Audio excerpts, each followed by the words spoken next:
Fala pessoal, vamos lá para mais uma gravação. Eu preciso criar um bordão de entrada, eu sinto. Eu sempre começo cada vídeo de um jeito diferente. Eu preciso criar um personagem né? Enfim, eu sinto que toda vez que eu vou começar, eu tenho que pensar numa coisa diferente e ainda não criei uma identidade, sabe? Vou pensar nisso. Sejam todos muito bem-vindos para mais uma aula aqui no EAD, dando sequência à série de conteúdos do estudo desse livro aqui, do Value Proposition Design. A gente já falou toda a parte de perfil de cliente, né, das dores, dos ganhos. Eu estou folheando, por isso que eu estou olhando aqui para baixo. A gente já falou do item 1.1 aqui, ó, que é o perfil do cliente. Agora a gente começa uma nova série que é o mapa de valor, que a gente vai começar a olhar efetivamente dentro da nossa proposta de valor. Lembra do Canvas, né? Modelo Business Model Generation. Este outro livro que por um acaso não está aqui para mostrar para vocês. Está aqui sim. Né? A gente já tem um curso deste livro aqui, né? Se você lembrar desse livro aqui, a gente tem o modelo Canvas. Cadê o modelo Canvas? Aqui a gente tem o modelo Canvas. Quando a gente fala de segmento de cliente, a gente está falando dessa coluna. Quando a gente fala de proposta de valor, a gente está falando dessa do meio. Agora a gente está dando um zoom, né, entrando mais nessa coluna, na proposta de valor aqui. A gente já fez a mesma coisa com o segmento de cliente. Agora estamos entrando mais a fundo no mapa, na proposta de valor aqui. Então, vamos lá. Precisei dar uma pausa, né? Porque tocou o telefone aqui, mas já voltei. A primeira parte que a gente vai preencher desta tabela aqui é essa parte que está em vermelho. Cadê? Eu ainda erro na câmera aqui, ó. Essa aqui que é a parte de produtos e serviços. A gente tem produtos e serviços, tem os analgésicos, que são, né, o que esses produtos, quais dores esses produtos e serviços geram e quais os ganhos que ele cria, né? Dentro desse modelo aqui, dentro dessa tabela, são esses três fatores aqui, essas três colunas que a gente vai preencher. E a gente começa pela lista de produtos e serviços. E é bem intuitivo mesmo. É literalmente uma lista de produtos e serviços que você tem a oferecer. Sempre vai estar muito conectado a lista de produtos com as tarefas do cliente, os analgésicos com as dores, os ganhos com os ganhos, né? Os criadores de ganho com o ganho. É inevitável a gente já pensar e já começar a construir a nossa lista de produto pensando nas tarefas do cliente. E o objetivo é efetivamente esse, né? A gente já ir conectando ali a nossa oferta de valor com o nosso perfil de público. Então é importante que a gente vá fazendo essa distinção e vá entendendo qual é a lista de produtos e serviços que a gente tem. No livro, ele comenta aqui que necessariamente os produtos são os produtos que ajudam o cliente a cumprir alguma de suas tarefas, e é essencial reconhecer que produtos e serviços não criam valor por si, apenas em relação ao segmento de cliente. Por quê? Assim como a gente fez nas tabelas, nas colunas anteriores, a gente vai classificar esses produtos entre fundamental e bom de ter. Baseado no quê? Na proporcionalidade, na possibilidade de geração de ganho segundo as tarefas que o cliente vai fazer. Então, necessariamente, o nosso produto vai substituir ou vai ajudar ou vai facilitar o nosso perfil de cliente a executar alguma tarefa que ele tem que executar. Quanto mais importante é essa tarefa para o cliente, mais importante é a percepção do nosso cliente em relação ao nosso produto ou ao nosso serviço. Percebe como é mágico, né? É mágico, mas não é mágico, né? Porque é ciência. Esse é um outro bordão que eu podia criar, né? Criar não, né? Mas reforçar de que marketing é ciência, é estudo. Então, basicamente, a gente tem que no vou voltar. Na coluna de preenchimento tem um gato, uma gata miando aqui. Eu tô super perdendo a concentração porque ela tá miando. E aí eu não consigo, desculpa, gente. Vou ter que.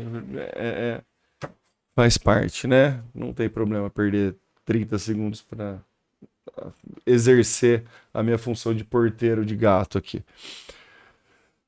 Na aula 2 desse curso do Business Model Generation, eu falo sobre preenchimento de oferta de valor. E eu falo que necessariamente a oferta de valor ela tem que passar por dois crivos, por dois critérios. A sua concorrência não faz e o teu cliente enxerga como valor.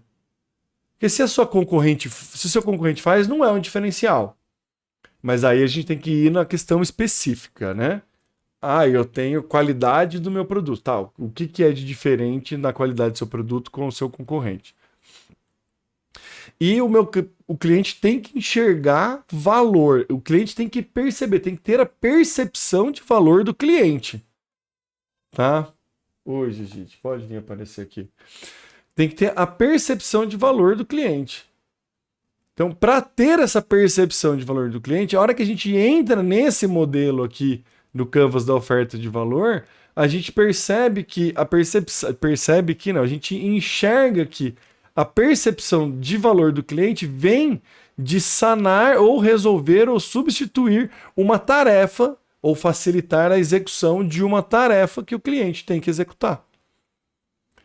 Então é muito legal a gente trabalhar esses dois em paralelo, entender que são coisas conectadas, né? Quando a gente faz primeiro o preenchimento do business, do Business Model Generation, a gente tem uma visão do negócio mais ampla. Aqui a gente tem uma visão de produto e segmento de cliente mais no microscópio. A gente entra mais nessas análises, que é fundamental também, mas são, né, momentos distintos. Existem inúmeros, depois tem mapa de empatia, tem outros canvas aí que são bastante interessantes.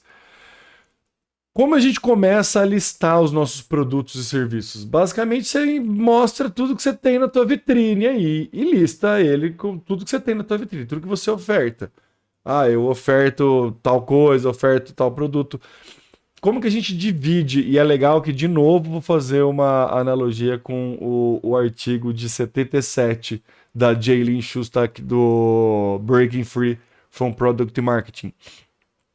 Ele separa os serviços entre serviços físicos e produtos físicos e tangíveis, que são bens tangíveis, né, produtos manufaturados efetivamente. Daí ele coloca intangível, e eu acho muito interessante que ele coloca produtos como copyright. Então, o copyright ele entende como um produto, não é um serviço, né? Porque você entrega um texto, né? Tem uma entrega, mas ele é intangível. Em 77, a gente não tinha entregas digitais, efetivamente, né? Então, naquele artigo, você tinha a entrega de um serviço, né? A execução de um serviço. E aí ela colocava como todos os serviços como intangíveis. Aqui, intangíveis, ele coloca produto, o copyright, por exemplo, como um produto. Daí, ou serviços como a assistência no pós-venda. Então, o Customer Success ali, o auxílio, o suporte, ele entende como um serviço intangível. Então, tô frisando bastante isso porque, por mais que você venda um produto, você tem serviços alocados em torno desse produto. E aquela aula, aquele curso da Jaylene Schuster aqui, o modelo molecular, vai ajudar muito nessa definição das tarefas aqui. Fazer aquele que eu boto o exemplo do modelo molecular do carro e do avião. Que o carro é um bem físico, que tem todos os opcionais, mas que ele tem o serviço de transporte. Então, né, aí você começa a entender. Se você está colocando, você vende carro, você coloca o serviço transporte como um dos serviços que você oferece. Mas daí nas tarefas do cliente você vê o quão importante é na compra do carro a locomoção ou não. Percebe como a gente entra no detalhe do detalhe aqui e vai dando muito insight de principalmente como a gente se diferenciar? É bem legal, né? É bem maluco isso. Mas, enfim. Seguindo, fala de produtos digitais, como download de músicas ou serviços de recomendação online, serviços digitais. Eu achei engraçado ele dividir o intangível, o copywriting como um serviço intangível, é porque daí não necessariamente pode ser digital, né? Tá, eu posso fazer o copyright para um banner e aí ser um produto físico, tudo bem. Aí a questão do produto digital, um curso, enfim, tudo, né, qualquer coisa aí, ou serviços financeiros. E eu achei engraçado ele dividir aqui serviços financeiros como fundo de investimentos, seguros ou financiamento de uma aquisição. Que aí é muito um serviço ou um produto relacionado a uma finança diretamente. Então a gente, né, se você facilita o pagamento na aquisição do seu produto, é um serviço que você está ofertando para o seu cliente. E aí a gente vê se isso, dentro da necessidade das tarefas dele, ou nas percepções de ganho e tudo mais, você identifica se isso ele enxerga valor nisso. Então é importante, acho legal a gente levar isso em conta também. O pague em X vezes, desconto à vista, são serviços financeiros que estão embutidos nos seus produtos ou no seu serviço. Facilidade de pagamento a gente tem que começar a analisar também. Aí, como em todas as tarefas aqui, como em todas as colunas que a gente vai preenchendo, a gente tem que classificar depois os produtos e serviços entre fundamental e nice to have, o bom de ter. Mas como que eu vou classificar isso se, né? Eu gosto mais desse produto. Não, esse produto é mais rentável para mim. Não, não é isso. Não é nesse modelo. Tô quase espirrando. Não, vamos lá, vamos seguir. Não é nesse modelo. Eu vou pausar para espirrar, pera aí. Não espirrei, mas voltei. Poupei você de ver a minha coceira no nariz. Mas como que eu vou? Esse aqui é mais lucrativo para mim, então esse para mim ele é mais importante. Não, não é isso. Ele é fundamental dependendo da percepção do seu perfil de público. Percebe? É sempre no critério do perfil de público, não o que é melhor para você. É essa a escala.